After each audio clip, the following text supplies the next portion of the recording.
ಇವತ್ತು ಯಾವುದನ್ನು ರೋಗ ತಂದುಕೊಂಡು ಆರೋಗ್ಯ ಕೆಡಿಸಿಕೊಂಡು ವೈದ್ಯರ ಮನೆಗೆ ಹೋದಾಗ ಅವರಿಂದ ನಾವು ಕೇಳಬೇಕಾಗಿದೆ, ಅದನ್ನು ಶ್ರೀಕೃಷ್ಣ ಪರಮಾತ್ಮ ತಾನು ಮಾಡಿ ನುಡಿದು ನಡೆದು ತೋರಿಸಿದ್ದಾನೆ, ಹೀಗೆ ಮಾಡಿ ಅಂತ.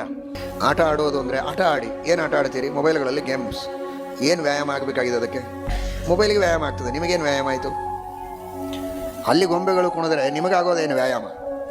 ನೀವು ಕುಣಿಬೇಕು, ಅದನ್ನು ಕುಣಿಸುವುದಲ್ಲ. ನಾವು ಕುಣಿದರೆ ತಾನೇ ನಮಗೆ ವ್ಯಾಯಾಮ ಆಗುವುದು.